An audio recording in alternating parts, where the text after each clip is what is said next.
Hello. Today I've gone really frugal and I spent $30 on frames, wheels, and bearings. Oh, yeah.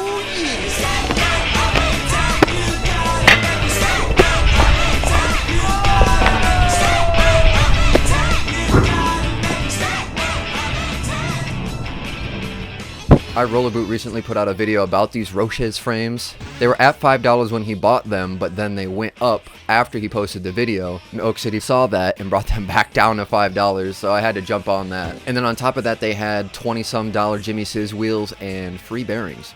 So huge shout out to iRollerboot and Oak City for making that happen. We love you guys. But that being said, was saving money worth it? Yo! I'm gonna come right out the gate and say yes. If you're done watching the video, then you get out of here. I'm just kidding, I love you.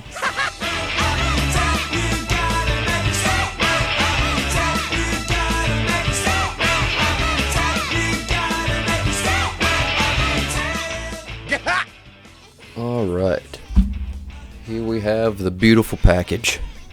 I've been using a knife that I was gifted by my younger brother.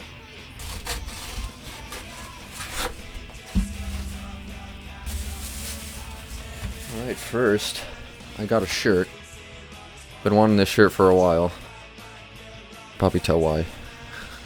I love that shirt. Not even sure necessarily who it's by. The Champion shirt.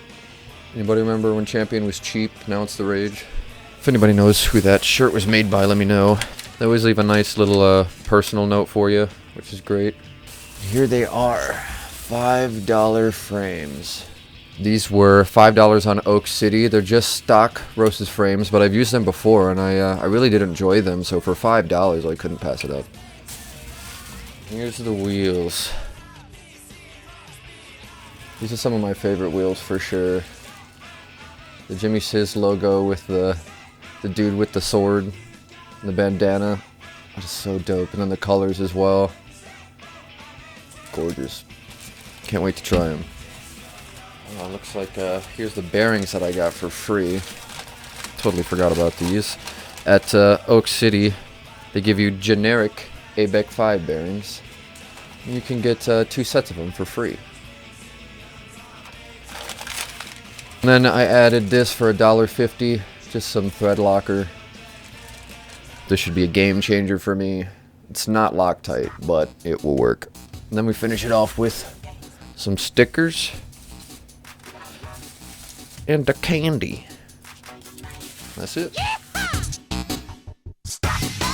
So with an experiment like this, I think it's perfect to do another pros and cons list. So I'll start off with the pros. Yahoo!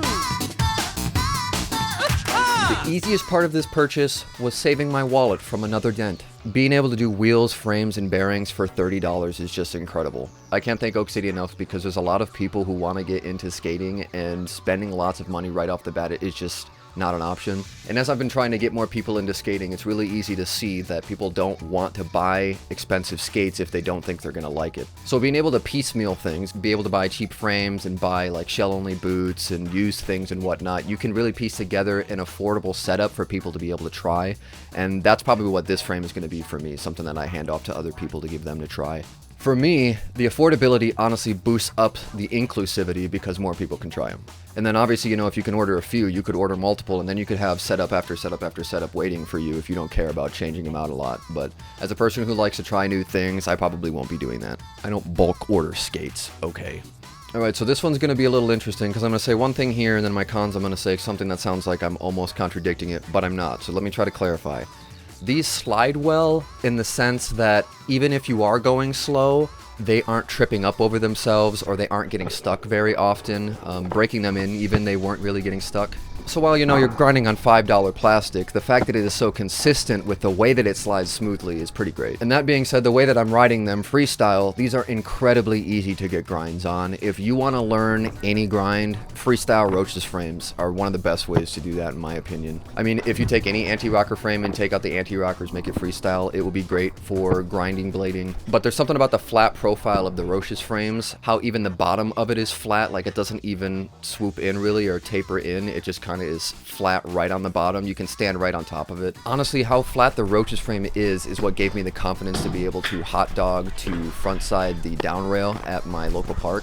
That was in my skating but my clothes keep getting baggier video. That one was a fun one to make. I think this also pairs a little bit with the smoothness of the sliding, but the plastic is really hard. It definitely makes contact with the obstacle more secure, and I don't feel like I'm slowing down because I'm losing too much plastic or anything. I want to touch on the consistency of the slides. Like I was talking about earlier, they're smooth, but they also pull out the same way almost every time you do them, so that's nice. The free generic bearings that Oak City sends you are fantastic. I don't get why they're so fast. I'm sure the Jimmy Cisz wheels have a good part of doing that, gripping the concrete the way that they do, but man, I was going quick on these things. I didn't get horizontal footage, but to prove how fast I was going, I used a launch box to clear over a 6-foot box, and I had a lot of air and a lot of space, and on 4 wheels, that just kind of blew my mind. These frames are pretty maneuverable, though they're kind of slippery, and I'll touch on that in a minute. I find that being able to pivot on my toes and my heels is really, really easy, and I think that's because of the long wheelbase. And then last, this isn't something that necessarily came from Oak City, but the Phlebo buffer paired with the Roces frames and the Jimmy Cisz wheels sounds so good.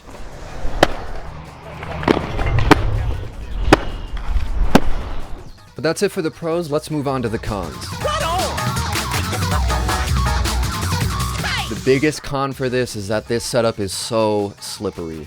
As soon as I got out onto the concrete, I was slipping off of my wheels. A big part of that is because the Jimmy Cisz wheels, when they're not broken in from sick urethane, are pretty slippery just in general. Now that I've broken them in a good bit, it's definitely not as slippery. But being freestyle, you're gonna slip out. I found that though these are pretty maneuverable, you pair that with the slipperiness and they become pretty unpredictable. I find myself ready to do a pivot or a 180, and sometimes I'll just go for it and slip. And there's no real reason why. There's not rocks, there's not like a patch of concrete. It's just my balance on these and then the slipperiness of the wheels and the minimal friction of having only 4 wheels. So ultimately that makes it unpredictable in your riding, which isn't very fun, especially if you're a park rat like I. You can find yourself wiping out a lot more than you're supposed to. Now here's that part where earlier I said I'm kind of going to contradict myself. Though these frames slide well, they slide slow. I have not been able to pull as fast of a grind out of these as I have with anything else. No front sides feel as fast, no soles feel as fast, no unities, nothing feels as fast as any other frame that I've used.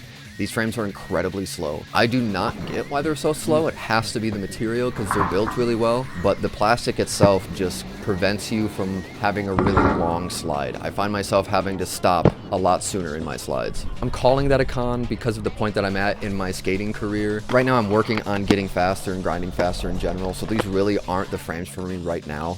But that being said, $5 training frames that slide slow but are consistent and smooth. And then lastly, I flat spotted my Jimmy Cisz wheels. I am super disappointed. I have never flat spotted a rollerblading wheel, and all I was doing was a T-stop. Don't get me wrong, I was going fast, but I wasn't putting that much pressure on it. That flat spot is still there. I got it on the first session, and I probably had 7 to 8 sessions after that, all much longer than that first session. And I have not worn out that flat spot yet. You probably shouldn't be T-stopping with freestyle frames anyway, but my Ground Crew red-eye wheels do not have that problem. So it's just something about how soft the wheels are and the urethane that they use. Perfectly shredded on the concrete and angle right into my wheel, and I just sound like I'm riding on triangles. All right, well now that being said, I think you should try these.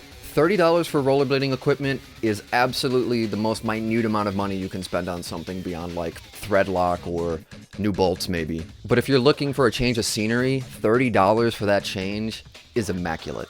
So while I don't find myself using these frames as dailies, I'm definitely going to keep them in my backpack, and they will always just be the backup frame that I have with me in case something goes wrong, as well as there's something that I can lend to somebody else if they need them. Again, thank you to iRollerboot and to Oak City for making this happen. The affordability really does make it easier to bring more people in and make it justifiable to be spending money on the sport. I'm a very frugal person. I'm a cheap person, and I don't like spending money on my setup at all. Most of my skate stuff has either been gifts or I heckled somebody on the internet to get a good deal. All in all, I do think that the frames, the wheels, and the bearings were totally worth it. I wish that they perform a little bit better, but then they'd probably cost a lot more. So thank you so much for watching. I appreciate y'all. I'll catch you on the next one. Later, bladers.